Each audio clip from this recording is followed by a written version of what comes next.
시간 여행은 가능할까요? 네, 당연히 가능합니다. 우리는 매 순간 놀라운 속도로 미래를 향해 달려가고 있죠. 여러분들이 이 영상을 보고 있는 순간에도 이미 세상은 몇 초 후의 미래가 되었습니다. 물론 여러분들이 기대했던 건 이러한 개념의 시간 여행이 아닐 겁니다. 영화에서 본 것처럼 내가 원하는 시점의 과거와 미래로 자유롭게 이동할 수 있는 시간 여행을 생각했을 텐데요. 하지만 아쉽게도 이러한 시간 여행을 실제로 시연하거나 구체적인 방법을 제시했던 사람은 아무도 없었습니다. 그리고 인류는 시간 여행을 할 수 있는 방법을 끝내 찾지 못할 가능성이 아주 높습니다. 꽤 오래전에 스티븐 호킹이 지적했듯이 미래에서 온 시간 여행자들이 한 번도 발견된 적이 없기 때문입니다. 그렇다고 해서 너무 실망할 필요는 없습니다. 비록 영화와 같은 극적인 시간 여행은 아니더라도 어느 정도의 시간 여행은 현실에서도 가능하기 때문입니다. 아인슈타인은 특수 상대성 이론을 통해 시간은 관찰자의 상태에 따라 상대적으로 움직인다고 설명했는데요. 즉, 빛의 속도로 이동하는 사람의 시간은 가만히 서 있는 사람의 시간보다 훨씬 더 느리게 흘러간다는 겁니다. 실제로 이러한 현상은 현실에서도 일어나고 있습니다.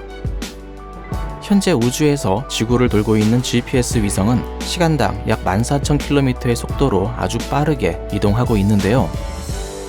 비록 빛의 속도만큼은 아니지만 GPS 위성은 지구에 존재하고 있는 그 무엇보다 빠르게 이동하고 있죠. 그래서 GPS 위성에 탑재되어 있는 원자시계는 매일 7마이크로초씩 느려지고 있습니다. 그런데 GPS 위성은 지구의 지표면에서 약 2만 km가량 떨어져 있다는 또 한 가지의 조건을 가지고 있습니다. 아인슈타인의 일반 상대성 이론은 물체가 중력 원에서 멀어지면 멀어질수록 시간이 빠르게 흘러가게 된다고 설명합니다. 실제로 GPS 위성에 탑재되어 있는 원자시계는 매일 45마이크로초씩 빨라지고 있죠. 특수 상대성 이론과 일반 상대성 이론을 모두 적용시켜 계산을 해보면 GPS 위성은 매일 약 38마이크로초씩 빨라진다고 할 수 있습니다. 즉, GPS 위성은 아주 느리긴 하지만 실제로 시간 여행을 하고 있는 셈이라고 할 수 있는 겁니다. 만약 GPS 위성이 우주선이고 1년 후에 지구로 귀환하게 된다면 이 우주선의 탑승자들은 약 0.014초 미래의 지구에 도착하게 되는 거죠. 현실에서 우리가 느낄 수 있는 시간 여행은 이 정도가 한계라고 할 수 있습니다. 하지만 현실을 벗어나 이론으로 넘어가게 되면 훨씬 더 극적인 시간 여행이 가능할 수 있는데요. 나사에 따르면 일반 상대성 이론은 과거로 돌아갈 수 있는 아주 극적인 시간 여행을 제공할 수 있다고 합니다.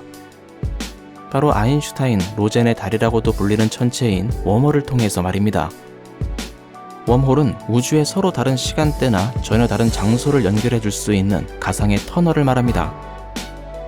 만약 우리가 이 웜홀로 들어가 반대편으로 나올 수 있다면 완전히 다른 장소나 시간대로 이동할 수 있다는 겁니다. 하지만 웜홀은 몇 가지 치명적인 문제점을 가지고 있는데요. 일단 우주에 존재하고 있는 웜홀들의 크기가 약 10의 마이너스 33제곱cm 정도로 극도로 작을 가능성이 높다는 겁니다. 물론 우주가 팽창하면서 웜홀의 크기도 비례해서 늘어났을 가능성도 있지만 문제는 이뿐만이 아닙니다. 대부분의 웜홀들이 극도로 불안정한 상태로 간신히 유지되고 있을 가능성도 높다는 겁니다. 그래서 과학자들은 웜홀의 안정성을 높이기 위한 솔루션으로 음의 물질을 제안하기도 했었죠. 하지만 문제는 이 음의 물질이 실제로 존재하는지 여부가 아직 확실하지 않다는 겁니다.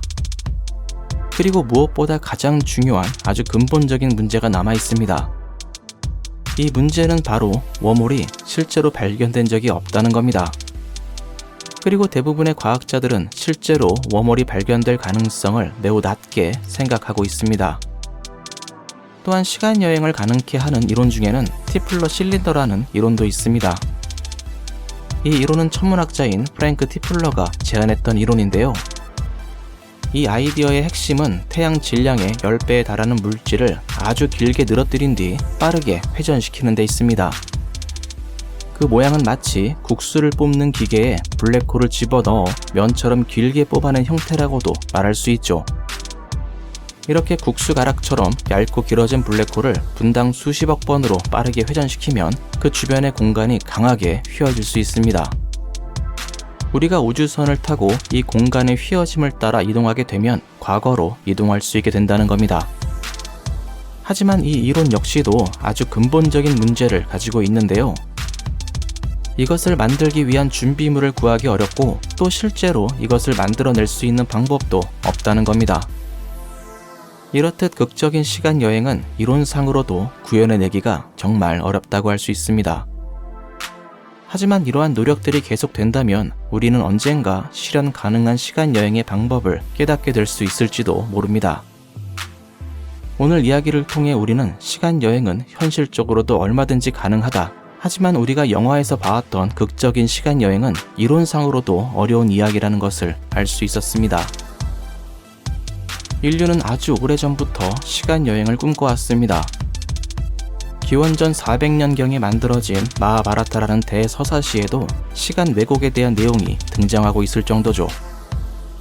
이렇게 오래전부터 인류는 시간 여행을 꿈꿔왔지만 아직 시간 여행자가 우리 앞에 나타나지 않고 있다는 건 참 아쉬운 일이라고 할 수 있습니다. 스티븐 호킹이 지적했듯이 인류는 끝내 시간 여행에 성공하지 못했다는 의미가 되기 때문입니다. 어쩌면 많은 시간 여행자들이 우리의 시대를 방문하고 있지만 우리가 눈치채지 못하고 있는 걸지도 모릅니다. 과연 인류가 오랫동안 꿈꿔온 시간 여행에 대한 염원은 어떠한 결실을 맺게 될까요?